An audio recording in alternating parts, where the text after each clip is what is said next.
اعوذ باللہ من الشیطان الرجیم بسم اللہ الرحمن الرحیم رب اشرح لی صدری ویسر لی امری واحلل عقدۃ من لسانی یفقہوا قولی رب یسر ولا تؤثر وتمم بالخیر اللہم انت اجعل قرآن ربیع قلبی ونور صدری وجلاء حزنی وذہاب ہمی اللہم ارنا الحق حقا وارزقنا اتباعہ وارنا الباطل باطلا وارزقنا اجتنابہ آمین یا رب العالمین۔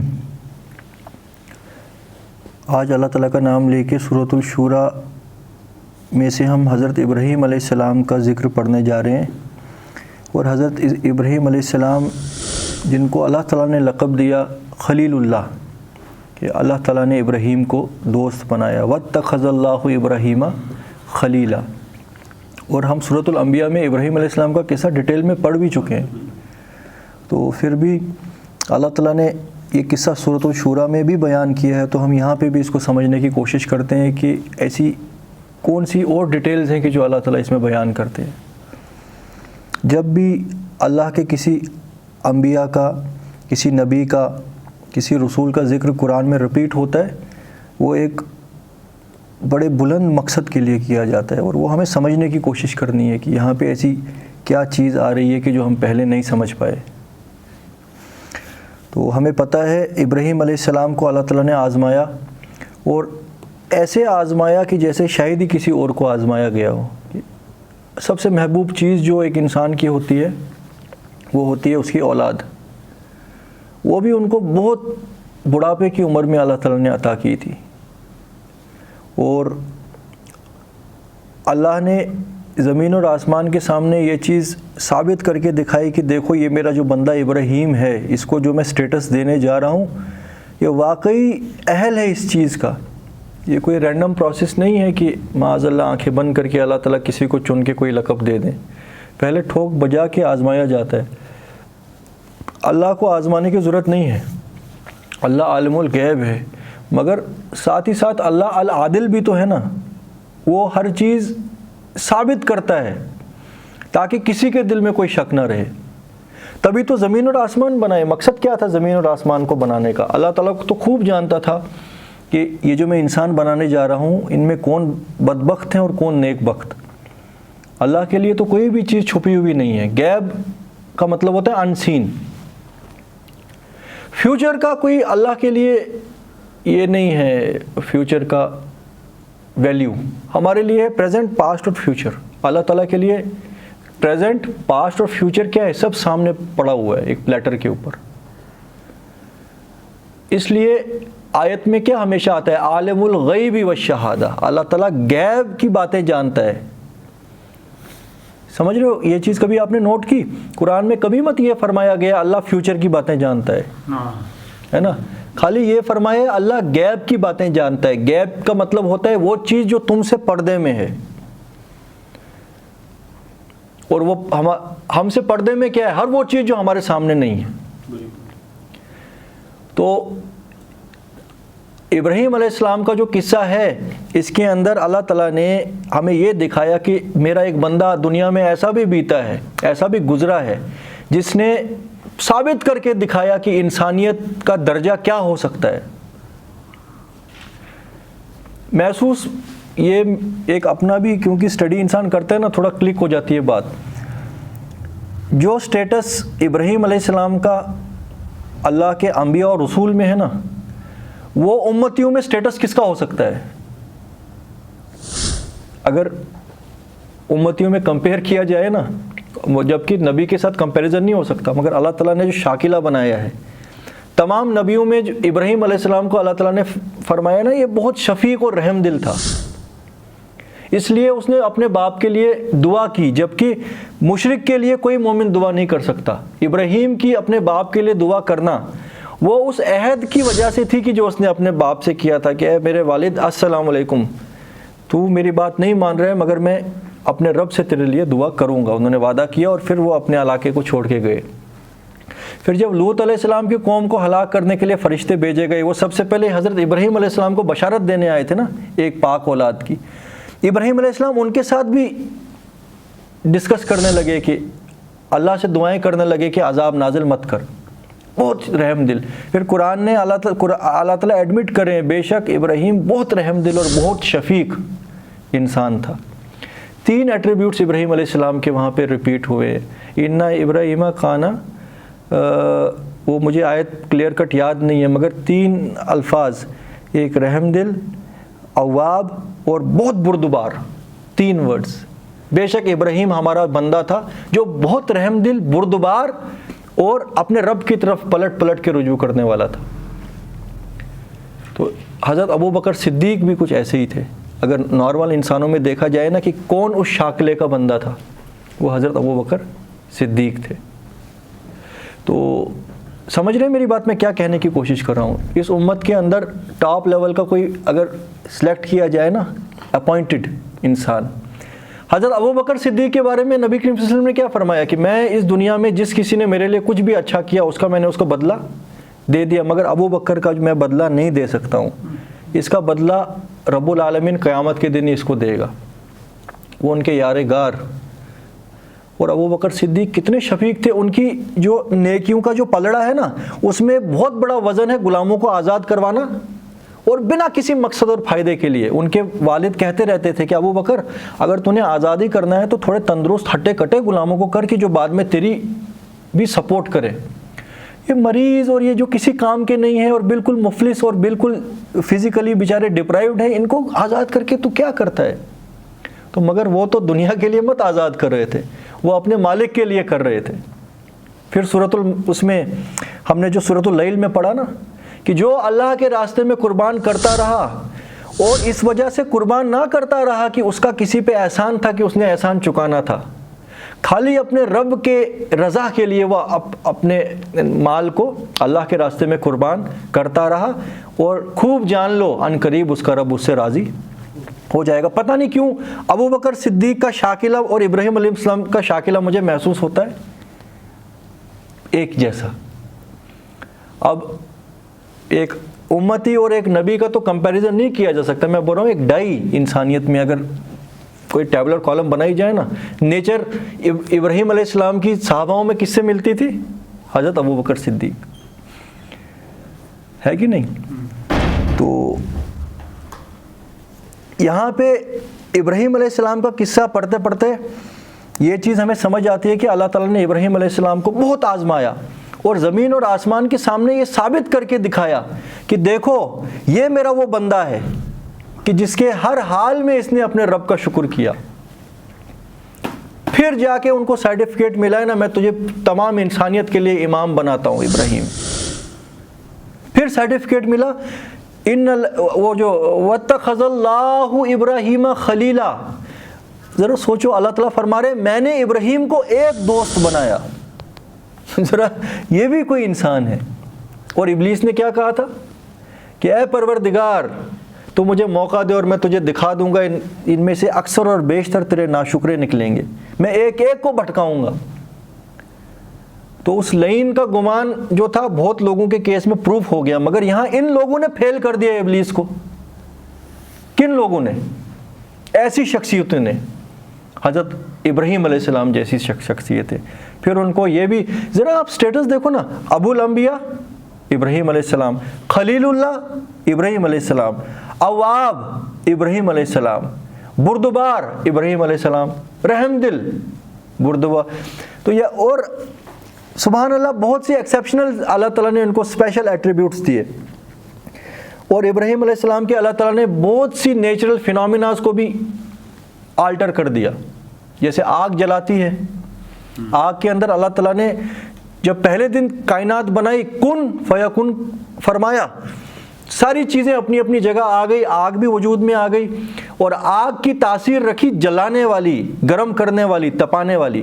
مگر ابراہیم علیہ السلام کے کیس میں اللہ تعالیٰ نے فرمایا قلنا یا نارو کونی بردا و سلام علی ابراہیم، کہ اے آگ ٹھنڈی ہو جا اور سلامتی بن جا میرے اس محبوب بندے ابراہیم کے اوپر۔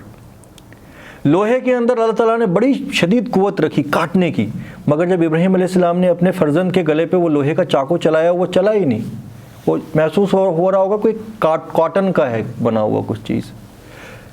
تو لوہے کی وہ صلاحیت ختم. انہوں نے تو فل جان لگا کے چلا دیا تھا جیسے بیڈو ذبح کرتے ہیں. انہوں نے کوئی یہاں پہ چیٹنگ تھوڑی معاذ اللہ کی. انہوں نے آنکھیں بند کی, اپنے بیٹے کو پکڑا اور چاقو چلا دیا فل زور سے. اور آسمان سے آواز آئی, ابراہیم تو نے سچ کر دکھایا, وہ خواب جو تیرے رب نے تجھ کو دکھایا تھا, اپنے رب کی بات تو نے سچ کر دکھائی. پھر یہاں سے یہ ثابت ہو گیا کہ اللہ کو کوئی یہ اپنے بیٹے کی قربانی نہیں کروانے کا شوق تھا, یہ بس ایک امتحان تھا اور شیطان کا منہ کالا کرنا تھا کہ یہ دیکھ, تو کہتا تھا نا انسان یہ ہوگا تو وہ ہوگا, یہ ہے انسان جس کے لیے کائنات چلی ہے. اور کتنی بار شیطان راستے میں آیا ہے؟ 3 بار آیا نا. تبھی تو وہ ہم پتھر مارتے ہیں حج میں, وہ جو انہوں نے بنائے ہوئے ہیں اب لوکیشنز حج میں. تو ایک حج کا ایک امپورٹنٹ یہ بھی رکن ہے کہ ہمیں شیطان کو پتھر مارنا ہے. وہ اسی جگہ پہ ہے جہاں شیطان آ رہا تھا راستے میں, ابراہیم تو کیا کرنے جا رہا ہے؟ وہ اتنا معصوم بچہ ہے, تو نے خواب دیکھا ہے, یہ خواب و خیال ہو سکتا ہے, تو لہٰذا یہ تیرے رب کی منشا نہیں تھی. پلٹ جا, توبہ کر لے, انکار کر دے. یہ معصوم بچہ اس عمر میں تجھے ملا تو ابھی اس سے بھی تو ہاتھ دھو بیٹھے گا. اٹھایا پتھر تو شیطان کا بیڑا گرک. پھر اور آ گیا, شیطان نے بھی ہمت نہیں ہاری, غالباً 2-3 جگہ وہ آیا. تو مگر جب چھری چلی ہوگی تو شیطان کو کیا لعنت پڑ گئی ہوگی, ذرا سوچو. اللہ تعالیٰ نے دکھایا یہ تھے وہ بندے جن کے لیے سارا سلسلہ چلایا گیا, تو کیا سمجھ رہا تھا؟ اور یہی وہ فرشتوں کا بھی گمان تھا نا کہ اے پروردگار, اور ان کی نیک نیتی کی بنیاد پر فرشتوں نے یہ اللہ تعالیٰ سے عرض کیا تھا, اے ہمارے پروردگار, جس طرح جنوں نے دنیا میں فساد مچایا اور خون بہایا اسی طرح یہ انسان بھی کریں گے.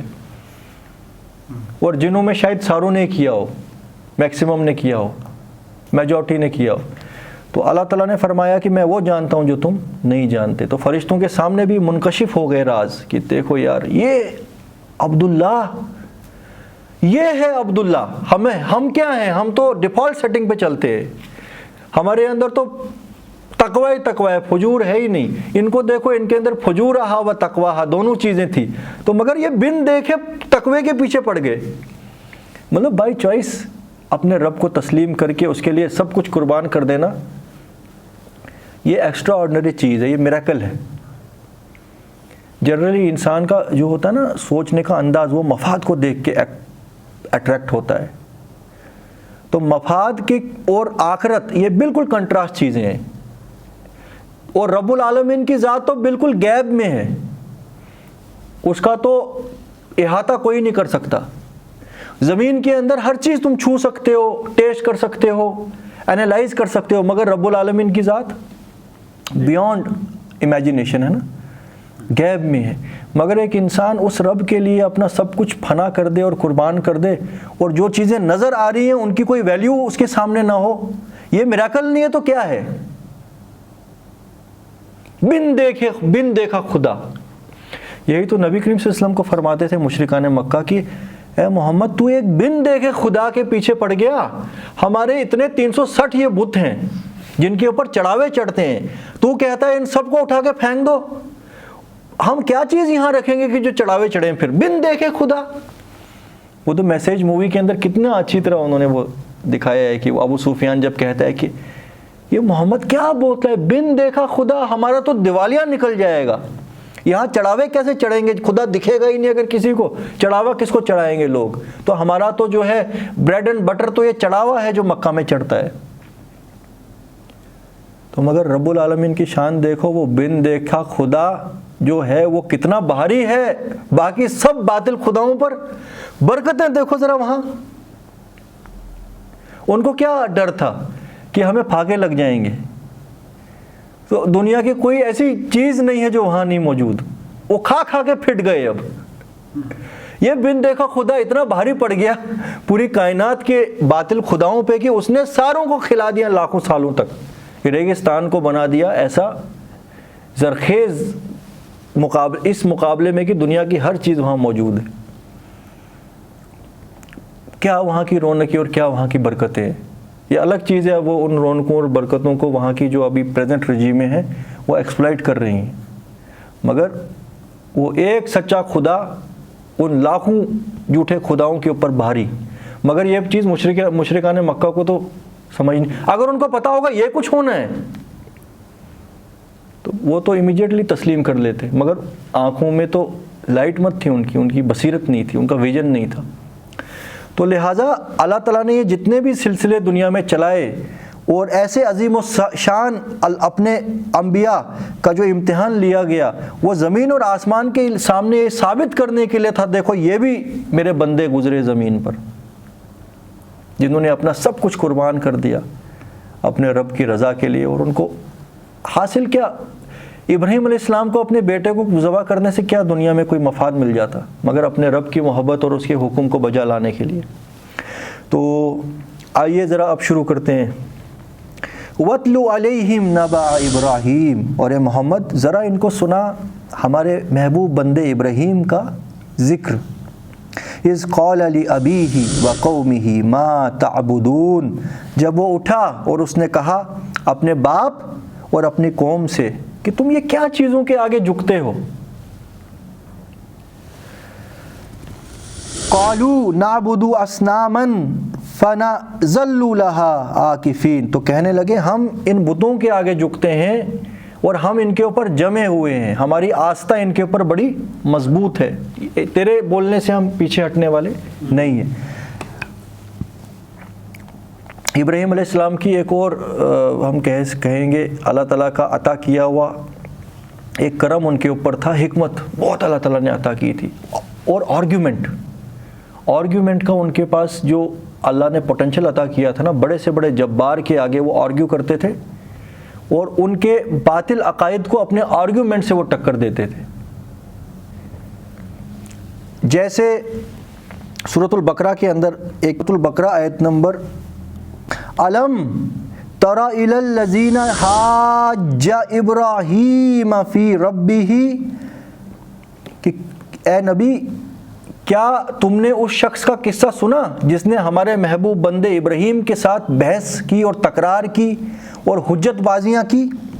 الم ترى الی الذی حاج ابراہیم فی ربہ ان آتاہ اللہ الملک, کہ کیا تو نے دیکھا اس شخص کو. یہ ایک انداز ہے رب العالمین کا کہنا کہ کیا اس کے بارے میں تم نے سنا جس شخص نے, جس بدبخت نے ہمارے محبوب بندے ابراہیم علیہ السلام کے ساتھ بحث کی تھی. اور بحث کس بارے میں؟ ابراہیم کے رب کے بارے میں. یہ نمرود کا یہاں ذکر آ رہا ہے نا. نمرود جو تھا وہ بھی فرعون کی طرح ایک جبار بادشاہ تھا. نماردہ ہوتے تھے اس وقت عراق کے بادشاہ, نماردہ. جیسے ہم کل ڈسکس کر رہے تھے, بادشاہ جو ہوا کرتے تھے نا, یہ حکومت کرتے تھے لوگوں کے اوپر اور چاہتے تھے کہ یہ لوگ کبھی سوچے بھی نہ ہم سے بغاوت کرنا. لہٰذا اگر خالی یہ ہمیں فزیکل بادشاہ سمجھے تو ہو سکتا ہے کبھی بغاوت ہو, مگر اگر ان کے دل میں یہ ڈر ہو کہ خدائی میں بھی ہم شامل ہیں تو پھر تو یہ کبھی سوچ بھی نہیں سکتے ہم سے بغاوت کرنا. تو انہوں نے اس طریقے سے لوگوں کے دلوں کے اندر ہزاروں سالوں کے اندر وہ چیزیں داخل کی تھی کہ ان کو ڈر لگتا تھا کہ یار نمرود ہے مگر کچھ نہ کچھ اس کا لنک بھی ہمارے باطل اصنام بتوں اور خداؤں کے ساتھ ہے. تو ابراہیم علیہ السلام بتوں کے آگے جھکے نہیں اور یہ بات پہنچ گئی نمرود کے پاس.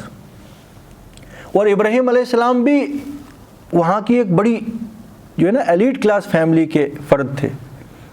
آزر ان کے والد کا نام تھا, جو ایک بہت بڑا بت تراش آتا ہے, یا آپ کہہ دیجئے نمرود کا بڑا کلوز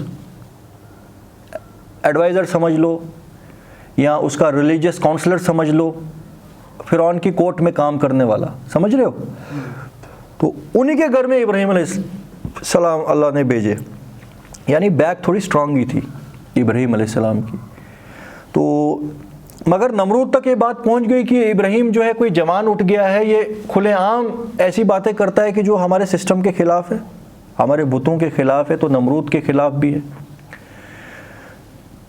تو بلا لیا ابراہیم علیہ السلام کو. وہ قصہ آپ سنیے کہ اے نبی کیا تم نے سنا ہے اس شخص کا قصہ, اور قرآن کا انداز ہے, کیا تم نے دیکھا اس شخص کو جس نے ہمارے بندے ابراہیم علیہ السلام سے اس کے رب کے بارے میں بحث کی, حجت بازی کی, تکرار کی. کس بنیاد پر؟ ان عطا اللہ الملک، کہ اس بدبخت کو اللہ تعالیٰ نے دنیا میں حکومت عطا کی تھی، اس بات کی وجہ سے وہ اپنے رب کا ناشکرہ بن گیا۔ سورۃ البقرہ آیت نمبر 258، ٹھیک ہے۔ قال ابراہیم، کہا ابراہیم نے، ابراہیم علیہ السلام اب اس نمرود کے جو ہے نا دربار میں پہنچ گئے ہیں، وہاں بلایا گیا ہے ان کو، تو وہاں پہ وہ اس ظالم بادشاہ کی آنکھوں میں آنکھیں ملا کے کیا کہہ رہے ہیں، سنو۔ قال ابراہیم ربی الذی یحیی و یمیت، کہ اے نمرود تو خدا ودا نہیں ہے، نہ تو یہ بت خدا ہے، خدا تو وہ ہے، میرا رب تو وہ ہے جو زندگی بھی دیتا ہے اور موت بھی دیتا ہے۔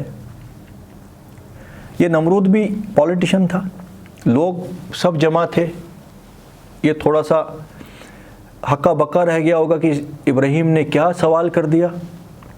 واقعی زندگی اور موت تو کسی انسان کے ہاتھ میں نہیں ہے، میرا باپ بھی تھا وہ بھی تو چلا گیا، کہاں اپنے آپ کو بچا پائے جو پچھلا نمرود تھا۔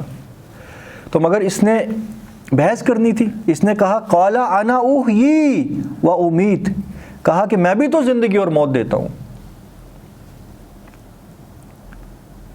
اور بولتا ابھی میں ثابت کرتا ہوں۔ اس نے بلا لیے جیل سے 2 مجرم، ان میں سے ایک مجرم تھا جس کے اوپر موت کی سزا لاگو ہو گئی تھی، ایک تھا جس کو چھوڑ دینا تھا، جس کو چند دن جیل کاٹ کے چھوٹنا تھا، جس کے اوپر موت کی سزا تھی اس کو نمرود بولتا ہے میں اس کو آزاد کر دیتا ہوں، اور جس کو چھوٹنا تھا اس کو کہتا ہے کہ میں اس کو موت کی سزا دیتا ہوں، تو اسی وقت اس کو قتل کروا دیا، بولتا ہے دیکھو دیتا ہوں نا میں بھی زندگی اور موت۔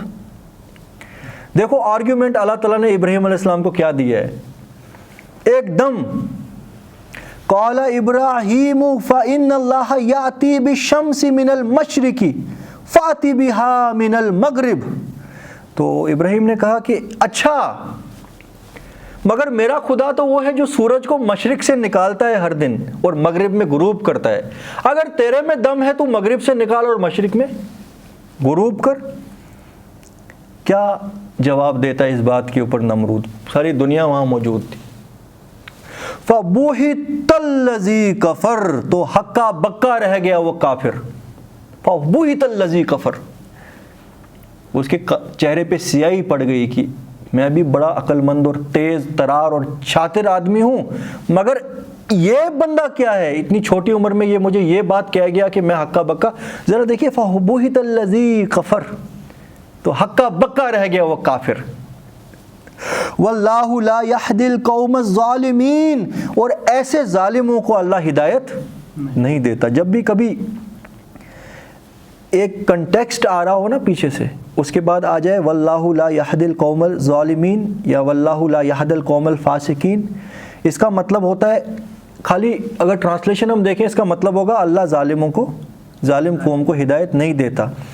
مگر ظالموں کی کیٹیگریز بہت ہیں نا، یہاں کن ظالموں کی بات ہو رہی ہے؟ جو ایسے ظالم ہیں، پھر یہاں پہ اس کا ترجمہ ہوگا اللہ ایسے ظالموں کو ہدایت دے ہی دیتا، مگر بہت سے ظالموں کو ہدایت دیتا بھی ہے نا، مگر ایسے ظالموں کو نہیں جو متکبر ہوں خدائی کا دعویٰ ایک طرح کا اور متکبر اور حجت بازی کر کے اس کو ثابت بھی ہو گیا کہ تو غلط ہے، مگر پھر بھی فَبُہِتَ الَّذِي كَفَرَ، اسرار صاحب مبہوت ہو کے رہ گئے کافر۔ تو یہ ابراہیم علیہ السلام کو اللہ تعالیٰ نے یہ حجت بازی کا یہ جو ہے نا، اس کو بولتے ہیں نا حکمت کی ایک ٹاپ کلاس عطا کی تھی۔ اور جنرلی دیکھا جائے تو اتنے بڑے متکبر آدمی کے سامنے جو ہے اچھا خاصا انسان جو ہے اس کا، مگر آنکھوں میں آنکھیں ڈال کے ثابت جوابی، یہ ثابت جوابی اللہ کی ایک بولیں گے نا رحمت ہے، مگر اگر وہ حق کے بارے میں استعمال ہو، حق کے راستے میں استعمال ہو، مگر اگر وہی چیز غلط راستے میں استعمال ہو تو پھر وہ فَبُہِتَ الَّذِينَ كَفَرُوا، اس طرف انسان چلا جاتا ہے۔ یہ تھا ابراہیم علیہ السلام کا انٹروڈکشن۔ تو یہاں پہ ابراہیم علیہ السلام ان سے آرگیو کر رہے، حل یسمعونکم اذ تدعون، یہ تم کن کے آگے جھکتے ہو؟ کیا وہ تمہاری سنتے ہیں جب تم انہیں پکارتے ہو؟ کبھی ان کی کوئی بات تم نے سنی ہے؟ اتنے تم کٹر ہو گئے ہو ان کے پیچھے۔ مجھے بھی بتاؤ نا اگر کبھی انہوں نے تم سے کوئی کلام کیا ہو. اتنے بے جان اور اتنے یہ کمزور ہیں، یہ تم سے بات بھی نہیں کر سکتے. او ینفعونکم او یضرون، یا یہ تمہیں کوئی فائدہ یا نقصان دے سکتے ہیں. کبھی کوئی فائدہ تمہیں انہوں نے دیا یا کوئی نقصان تمہیں پہنچا سکتے ہیں. یہ کہ کیا ہم نقصان اور فائدہ پہنچائیں گے؟ یہ خود اپنی جگہ پڑے ہیں، اگر مکھی ان کے اوپر بیٹھ جائے یہ مکھی بھی اڑا نہیں سکتے ہیں. یہ کیا تمہیں نقصان اور فائدہ دیں گے؟ قالوا بل وجدنا آباءنا كذلك يفعلون، کہنے لگے کہ ہم نے پایا اپنے باپ دادا کو یہی کچھ کرتے، تو لہٰذا ہم اس راستے سے اب پلٹنے والے نہیں ہیں، ہم یہی کچھ کریں گے. یہی کچھ کرنا، آپ دیکھیے یہ جو ہے نا اکڑ جانا کسی بات کے اوپر، یہ بھی اللہ تعالیٰ کو پسند نہیں ہے. ٹھیک ہے تم کسی باطل راستے پہ تھے، اللہ کی آیات پڑھی گئی، تمہیں راستہ دکھایا گیا تو امیجیٹلی کریکٹ کر لو، توبہ کر لو، بات ختم. اس باطل عقائد کو اپنی زندگی میں رہنے دینا اس وجہ سے کہ آپ کو کچھ دنیائی فائدہ محسوس ہوتا ہے، کچھ نفسیانی سیٹسفیکشن محسوس ہوتی ہے. جیسے کل ہم نے ڈسکس کیا، یہ باطل بتوں کو کیوں اللہ کی جگہ لے کے آتے ہیں؟ کیونکہ ان کے باطل بتوں نے ان کی زندگی کے اندر کوئی لگام نہیں لگائی ہوتی ہے، کوئی انسٹرکشنز نہیں ہے، مادر پدر آزاد، جو کرنا چاہو کرو.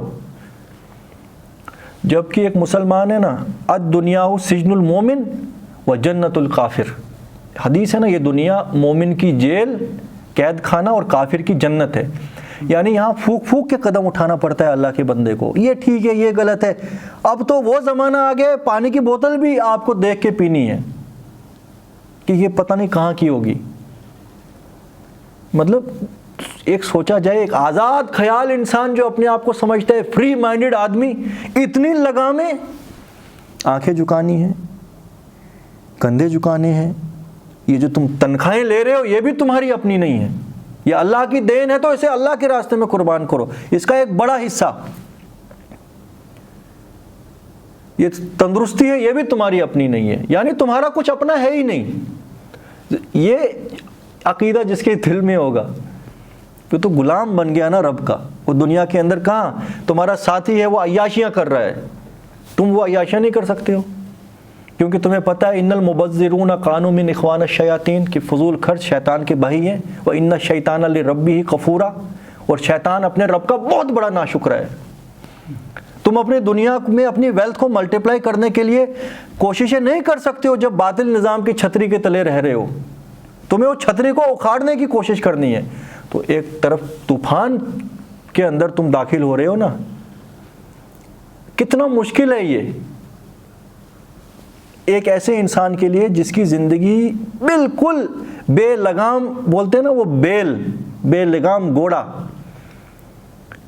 جانور کی سطح پہ جو زندگی گزارنے والے لوگ ہیں. آزادی، فریڈم جو کہتے ہیں اس کو، مادر پدر آزاد. تو ان کو تو کچھ نہ کچھ عقائد گڑنے پڑیں گے نا تاکہ ان سب چیزوں کو جسٹیفائی کرے. جیسے میں نے چھوٹی سی ایگزامپل آپ کو کل دی تھی، مشرکان مکہ کو اپنی بچیوں کو زندہ دفن کرنا ان کے معبودوں نے مزین کر کے رکھا ہوا تھا. یعنی یہ اپنی بچیوں کو دفن کرنے جب جاتے تھے نا، دل کے اندر ملامت آتی تھی، ضمیر کچھ نہ کچھ اندر سے پستا تھا، سینہ بجھتا تھا. تو مگر اس چیز کو جسٹیفائی کرنے کے لیے انہوں نے ریلیجیس تصور رکھا ہوا تھا کہ فلانا دیوی دیوتا ہے. کسی پاکھنڈی نے یہ گڑھ لی ہوگی بات کہ فلانی دیوی ہے، اگر تم اپنی بچیاں اس کے آگے قربان کرو وہ تمہیں دنیا میں بہتری دے گا. تو لہٰذا اب جو دل ملامت کر رہا ہے اس کو کیا یہ کہیں گے کہ اصل میں یہ دیوی دیوتا کا حکم تھا، اس لیے ہم یہ کچھ کر رہے ہیں. یہ آپ سائیکولوجی سمجھنے کی کوشش کر رہے ہو کہ یہ کس لیے اس شرک کے اوپر یہ جمے رہتے ہیں. ورنہ یار نارملی دیکھا جائے شریف الفطرت انسان ہے، اگر وہ کوئی حق کی بات سن لے، بے شک اس کی وجہ سے اس کو بہت کمپرومائز کرنا پڑے، وہ ایک دم قبول کر لے گا.